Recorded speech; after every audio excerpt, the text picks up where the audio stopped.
Bachelor friends and families ಎಲ್ಲ ನೋಡ್ಕೊಳ್ಳಿ. ಒಂದು ರೆಸಿಪಿ ನಾನು ಮತ್ತು ನಮ್ಮ ಅಮ್ಮ ಮಾಡ್ತಾ ಇರೋದು ಇವಾಗ. ನೋಡಿ ಟೇಸ್ಟಿ ಆಗಿದೆ ಅಂದ್ರೆ ಸಿಂಪಲ್, ಬರೀ 25 ನಿಮಿಷ ಮಾಡುವಂತ ಅಡುಗೆ ಇದು. ಬನ್ನಿ ಹೆಂಗ್ ಮಾಡ್ತೀವಿ ಅಂತ ತೋರಿಸ್ಕೊಡ್ತೀನಿ. Hi friends, welcome back to my mini vlog. ಎಲ್ಲ ಹೇಗಿರ ಚೆನ್ನಾಗಿರ ಅನ್ಕೊಂಡಿದ್ದೀನಿ. ಇವತ್ತು ನಾನು ನಮ್ಮಮ್ಮ ಒಂದು ರೆಸಿಪಿ ಮಾಡ್ತಾ ಇದೀವಿ. ಏನ್ ರೆಸಿಪಿ ಅಂತ ಅವ್ರನ್ನೇ ಕೇಳೋಣ ಬನ್ನಿ. ಏನಮ್ಮ ಮಾಡ್ತಾ ಇರೋದು ಇವತ್ತು ರೆಸಿಪಿ? ಕೋಳಿ ಸಾರು ಕಣ್ಮ. ಕೋಳಿ ಸಾರು ಅಲ್ಲ, ಫ್ರೈ ಅಲ್ಲ ಕಣ್ಮ. ಆ ತರನಾ? ಡಿಫ್ರೆಂಟ್ ಸ್ಟೈಲು, ನಿಮ್ದೇ ಸ್ಟೈಲು ಕಣಪ್ಪ. ಬೆಳ್ಳುಳ್ಳಿ ಏನ್ ಹಾಕಿದಿರಮ್ಮ ಇದು ಕೇಳಂಗೆ? ಬೆಳ್ಳುಳ್ಳಿ, ಈರುಳ್ಳಿ, ಚಕ್ಕೆ, ಲವಂಗ, ಪುದೀನ, ಕೊತ್ತಂಬರಿ, ಧನಿಯಾ ಪೌಡ್ರು, ಟೊಮೊಟೊ, ಶುಂಠಿ. ಓಕೆ, ಅಷ್ಟೇ. ಬಾಂಡ್ಲಿಗೆ ಒಂಚೂರು ಆಯಿಲು. ಚಿಕನ್ ಎಲ್ಲ ನೀಟಾಗಿ ಕಟ್ ಮಾಡ್ಕೊಂಡು ಬಂದು ಇವಾಗ ತೊಳಿಸಿದೀನಿ. ತೊಳಿಸ್ಬಿಟ್ಟು ನೀಟಾಗಿ ತೊಳೆದು ಇಟ್ಕೊಂಡಿದ್ದೀವಿ.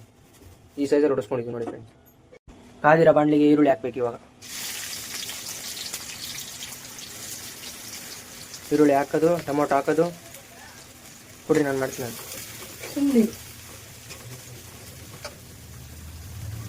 ಫುಲ್ 2 ಈರುಳ್ಳಿ ಫುಲ್ ಹಾಕ್ತಾ ಇದ್ದೀವಿ. 2 ಈರುಳ್ಳಿ ಕಟ್ ಮಾಡ್ಕೊಳೋದು, 3 ಟೊಮೊಟೊ ಕಟ್ ಮಾಡ್ಕೊಳೋದು. ಇವಾಗ ಏನು ಚಿಕನ್ ತೊಳ್ಕೊಂಡಿದ್ರೆ ಅದು ನೀಟಾಗಿ ಇದನ್ನು ಹಾಕ್ಬೇಕು. ಹಾಕ್ಬಿಟ್ಟು ಒಂದ್ಸತಿ ಈ ಥರ ಗೂರಾಡ್ಬಿಡ್ರಿ. ರುಚಿಗೆ ತಕ್ಕಷ್ಟು ನಿಮಗೆ ಎಷ್ಟು ಬೇಕಷ್ಟು ಉಪ್ಪು ಹಾಕೊಳ್ಳಿ. ಆಮೇಲೆ ಇದೆಲ್ಲ ಒಂದು ಕುದಿ ಹತ್ತಿತ್ತು. ಇವಾಗ ಮಸಾಲೆ ನೀಟಾಗಿ ಹಾಕೋಬೇಕು. ಅದಕ್ಕೊಂಚೂರು ಮಸಾಲೆ ಇದು ಜಾರಿಗೆ ಒಂಚೂರು ನೀರು ಹಾಕ್ಬಿಟ್ಟು ಅದರೊಳಗೆ ಹಾಕಿ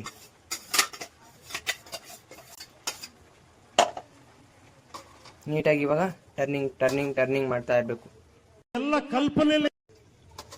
ಅದು ಈಗಲೇ ತಿನ್ನಂಗೆ ಆಗ್ತೈತೆ, ನೋಡ್ತಾ ಇದ್ರಿ.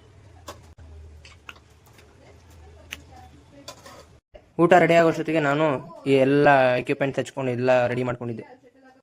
ಒಂದು ಲೋಟ ನೀರು ಹಾಕೊಂಡ್ಬಿಟ್ಟು ಇದು ಇವಾಗ ಬೇಯೋ ತನಕ ಒಂದು 15ರಿಂದ 20 ನಿಮಿಷ ಬೇಯಿಸ್ಬಿಟ್ಟು ಅಷ್ಟೇ ಆಗೋಯ್ತು ಫ್ರೆಂಡ್ಸ್. ಇವತ್ತಿನ ಅಡುಗೆ ಎಲ್ಲ ಆಯಿತು ಫ್ರೆಂಡ್ಸ್. ಇವಾಗ ಊಟ ಮಾಡ್ತಾ ಇದ್ದೀನಿ ಅಷ್ಟೇ ಫ್ರೆಂಡ್ಸ್. ಇವತ್ತಿನ ಮಿನಿ ವ್ಲಾಗ್ ಹೇಗಿತ್ತು ಅಂತ ಕಮೆಂಟ್ ಮಾಡಿ, ಲೈಕ್ ಮಾಡಿ, ಸಬ್ಸ್ಕ್ರೈಬ್ ಮಾಡೋದಂತೂ ಮರಿಬೇಡಿ. ಬೆಲ್ ಬಟನ್ ಒತ್ತಿ ಫ್ರೆಂಡ್ಸ್. ಅಷ್ಟೇ.